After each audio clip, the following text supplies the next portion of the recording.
Hey, what's up, everyone? Coach here. We have a new podcast, the Peak Archery Podcast. It is all about planning to peak. It is definitely related to Larry Wise's book, Planning to Peak in Archery. But the podcast is, you may see just me interviewing guests. You may see Larry and I both. You may see um, guest hosts. You may see professional archers, all kinds of people on the podcast. So it's a new endeavor. It's strictly about improving competitive archery, and for competitors, for coaches, for parents, for everyone.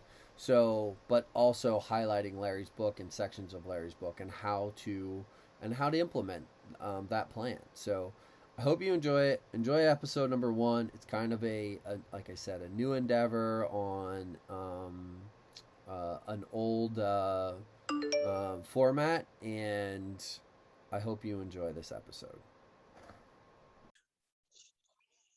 And I'm gonna go live. How's my hair? How's mine? Yours is looking great too. All right, I think we are good. So it's been a while, everyone.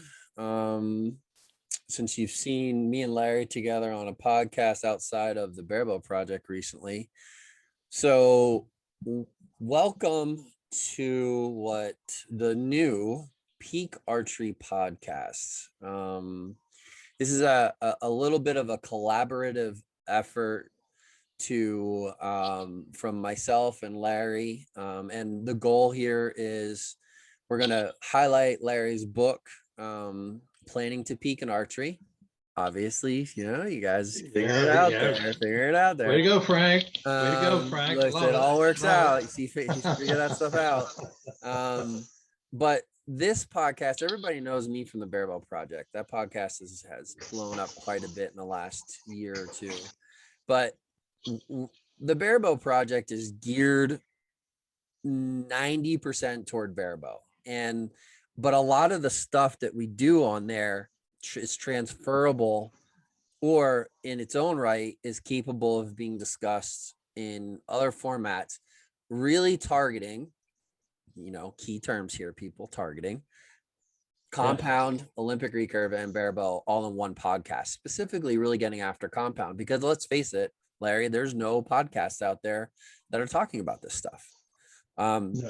So this podcast is going to be geared specifically toward competitive archers, competitive for archery coaches, parents, and really talking about and talking with people, professional archers, professional coaches that have an impact on how you plan to peak for competitive archery. Right. We want to explore what other people who have been successful, who are now successful, we want to explore what they feel is important, what got them to their peak, and maybe ask each one of them to tell us two or three issues, items, practice skills, something, two or three items that help them get to their peak. Of course, it takes a lot more than that, but in a 30-minute podcast, we want to hone in on two or three important things. Yep. And I think, everybody would be happy to listen to 30 minutes. Yeah. And, yep. And maybe pick out one of them that really resonates with them that they can do. Yep. Yeah, pretty much. I mean, it's going to be shorter, not long story related podcasts. They're going to be shorter, to the point, and it's going to be, we're going to bring on some professionals. We're going to reach out to, between my contacts, Larry's contacts, and if you have requests, right, if there's people that you would like to see on the podcast or interviewed and discussed with this stuff, check it out. Mm-hmm. Let us know. Shoot us a DM. Like, hey, I'd love to hear what so-and-so has to say. Mm-hmm. and we'll try to get them on the podcast and talk to them about it. But with that being said, Larry, you have a new book. Oh, You yeah. and I talked about it a little bit. Oh, wait, before we do that, also, Larry and I are really opening up the archery coaching as well. So if you guys that are listening to this are interested in coaching online private lessons, maybe one with both of us, stuff like that, reach out to me. And we'll make sure that you are, let us know what you're looking for, and we'll see if we can't help you. LarryWise.com. You can find all of his information, including the information about his book. GrassHollowArchery.com for me, whereas my coaching information is there, as well as the Bearbow Project, and that includes this book that we're about ready to talk about. So the book, if you are looking to purchase the book, the edited version of this on YouTube will be on Larry's new YouTube page, as well as the YouTube page for the podcast, and the links to buy the book will be available in the information for the podcast. So, Larry, let's talk about the book real quick. Okay, right here. Planning to Peak in Archery. That's it. Okay. Good.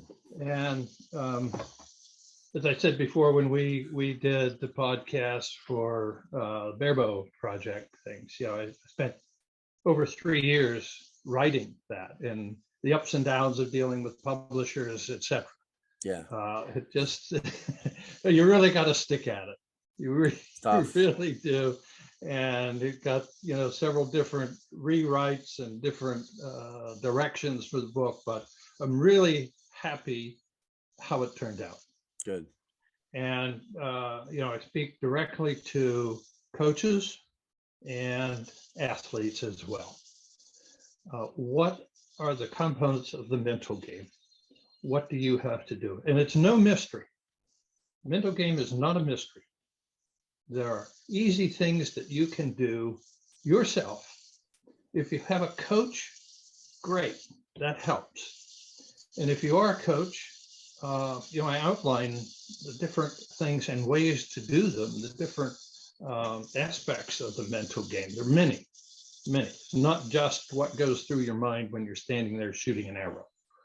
It starts way before that. So in the book, I made it into 4 sections. The first section is to help you establish your proper perspective of archery. And always the first principle of archery is a 2-step sport. Step 1, learn to hit the mark. And step 2, repeat step 1. So simple. It is so simple, but that's what we desire to do when we select a target. If you're not selecting a target, you're just shooting arrows up in the air, great. You don't have to worry about repeating anything. Right. Right. If you're going to hit a target, you need to repeat. So everything after the first few pages of my book is geared to helping you repeat. And so the second section is about how to prepare and what topics you need to prepare in, from building a practice session, building a training plan for 6 months ahead of you, all of that. A pre-shot routine, your shot routine, that's really section 4 of the book.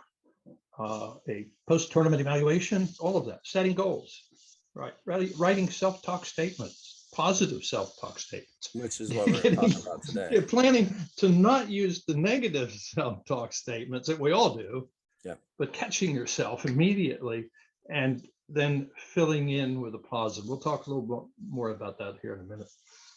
Third section is about attitude, how to structure your attitude.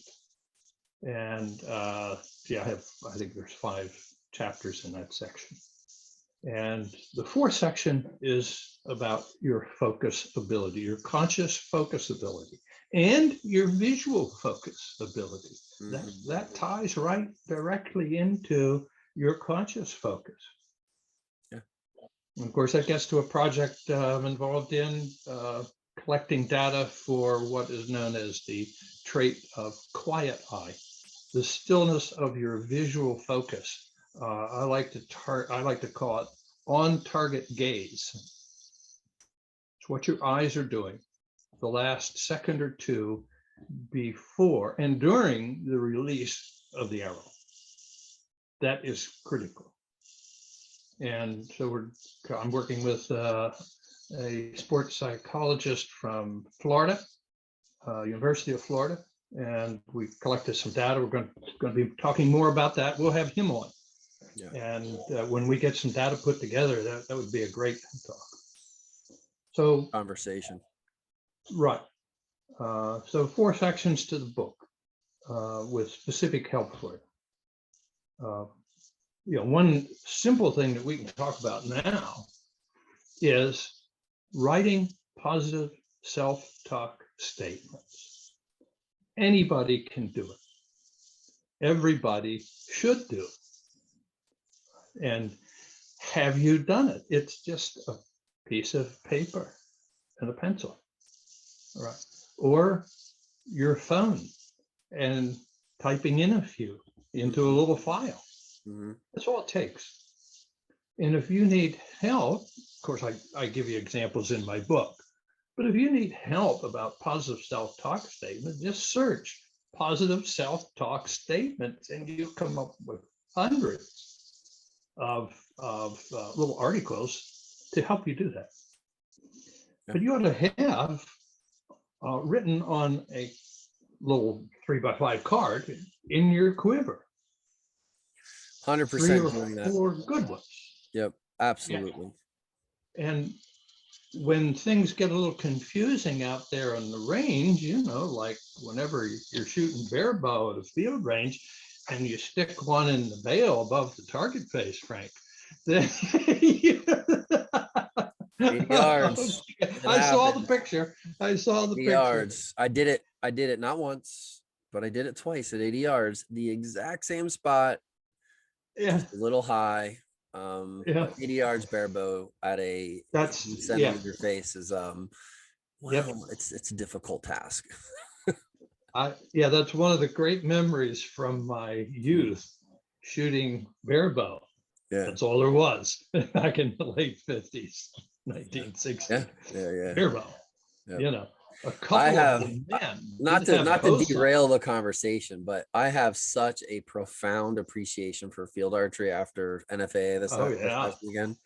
I, without a doubt, will be building a field course, and the shooters that I work with weekly will be shooting it more often than not anymore. Yeah, we may get away from a lot of the static target distance practicing and do more and more and more field, maybe even indoor play around with a little bit. It's a great challenge, the ultimate challenge in archery. And that's why I'm so proud to have won a world field championship years ago. But that's the ultimate challenge. Really. And of course that was 5 days of shooting. I didn't shoot the whole I shot 4 days, one of which was practice, or did I shoot 4? No, so I did shoot 5. I shot Wednesday, Thursday, Friday, Saturday. I shot Tuesday practice, 14 targets. But I think the thing that I found out the most, and we are a little sidetracked, but that's okay. There's so much more than just shooting and preparation, like shooting and archery preparation that goes into it, because I struggled with dehydration Wednesday, Thursday. It's very, very demanding. And shooting for the world field championship in Scotland, you're out there 8 hours a day. I bet. And you're doing that 5 days in a row. And what people didn't see was me doing my road work in the months ahead of that. Out jogging almost every morning. I bet. Being in shape. It's just real. But way back, It might have been like 1959 or 1960. I was shooting up at Shawnee Archery. So it was like 13, 14, shooting barebow. That's all there was. All right. And I remember shooting at the 80-yard target and hitting the dot in the center. Of course, back then, the dot and the whole white was 5. Yeah. And the black ring was 3. 3. Yeah. Okay. But I hit the dot, and it was called the pimple. That's how we referred to it. You shot phrase. One in the pimple at 80 yards. Well, I was like, king. But I was hooked, loved to shoot field archery. I wish I could shoot enough arrows to shoot that now, but I suppose if I shot 4 targets a day, in 7 days, I could get a field round in. That's what I could do. But whether you can shoot a lot or not, you have the ability to write down 3 or 4 really good positive self-talk statements and have that on a card in your quiver. As I like to tell people, it's great to have the list. It's better if you use it. So you've got to be pulling that card out and reading it to yourself. And that helps you with your perspective, you see. Yeah. You have to have that positive outlook no matter what happens on every arrow. And whether that and what that sort of does is it keeps the emotions down. And so you're not getting overly excited about a great end. You're not getting overly anxious and upset about a not so great end. You're staying consistent. Right. So what does that play into? That plays into your heart rate staying down. It plays into your nerves staying down. Right. And and it makes you process driven because you're just, part of your process is the positive self-talk and those positive self-affirmations. Right. And a big thing that it helps you with, it helps you avoid the judgmental thoughts that you have of how good or bad you are as a person, as a human. Yeah. Because your archery score does not change who you are as a person. No. It doesn't change your character unless you react badly to something that happened with your arrows or score or whatever. Of course, then now we're into, well, is this the character you want to display? But that's another issue. But the positive self-talk statements help you stay away from the judgmental thing and the negative. If you're thinking positive, there's no room for negative. Yeah, absolutely. Bottom line, that's it. Be proactive, write some self-talk statements. And a good one is, I've done my work in practice because I planned my practice. Now I'm ready and I'm going to do the best I can do today. Perfect. That's a good one. And you keep saying that to yourself over and over and over again. Perfect. And soon you'll begin acting it out. So, that's an easy thing to do. Everybody can do it. I encourage everybody to do it. Absolutely. I mean, I think that covers it. That covers what we wanted to talk about. We had no intentions on keeping this super long. So, I will say that people that are going to start listening to this podcast, I mean, people are familiar with this. You will be able to view the edited version of this podcast on Larry's page, as well as the Peak Archery Podcast YouTube page. So it's going to be in 2 locations. I think what you're going to see mostly is that Larry, anytime we're talking about the book, sections of the book, specific topics related to the book, you'll see those on Larry's YouTube page. And I will be putting them there, working with Larry to help promote his book and his coaching. And then we'll keep them archived in order on the Peak Archery Podcast YouTube page. So, Mhm.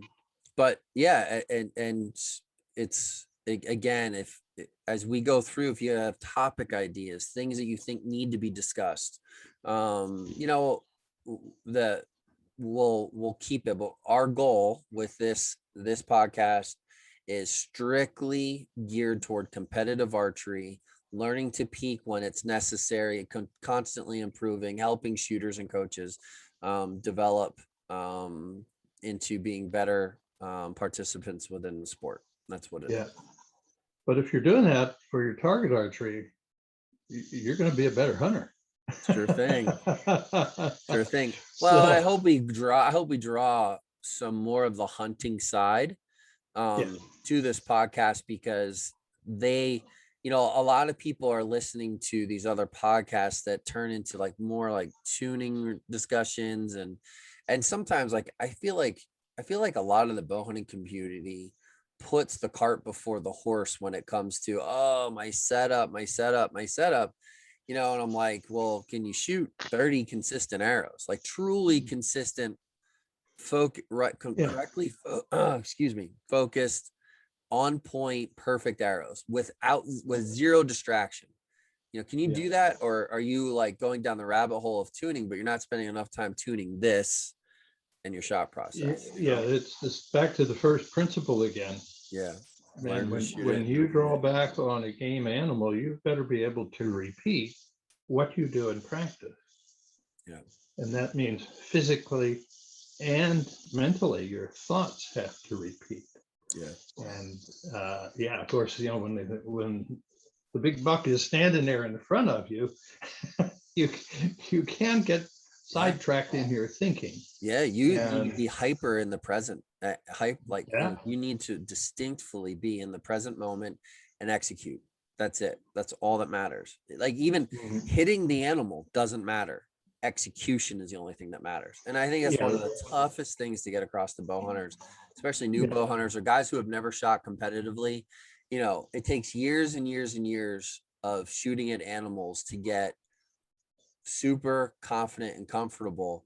But as a competitive shooter who also hunts, that notion of staying calm on the competition line 150% is transferable to mhm, drawing on an animal.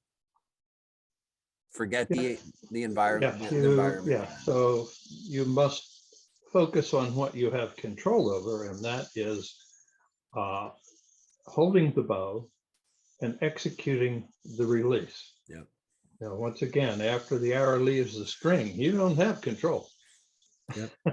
You And only have I control know before we're the going to get arrow leaves. into this. I know we're going to get into this, but Yeah, it's all about your yeah, preparation and your confidence in your right. preparation. Like, there's just so many factors that people, they miss out on. Mhm. They miss the boat, but Okay. that's what we're here for. So, all right. Anything else you want to talk about, Larry, before we let everyone go? No, just yeah, we're looking forward to doing some topics to help everybody take a step toward their peak. If you can get one thing out of each podcast that will help you get there, well, we've met our goal then, Frank. Yeah, absolutely. And remember, like, we have no sponsors for this podcast. This is strictly for your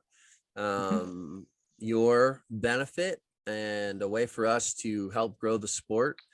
So please, share the show. That's all I ask. And I say this in the Bearable Project. They do have sponsors in the Bearable Project, but I don't like harp on people. I don't, like go through 4 minutes of the beginning. But here there isn't. Share the show. That's all I ask. I don't care about anything else. Share it on your social media. Share it with your shooters, your parents, your coaches. Share it with people Mhm. that will benefit from it. And that's it. So hope you all enjoyed episode number 1 of the Peak Archery Podcast with Coach Larry Wise and myself, Coach Frank McDonough. Appreciate you all joining us. Larry, see Yep. you in the next one. Oh, yeah. See you on the next one, everybody. See ya. Have a great week.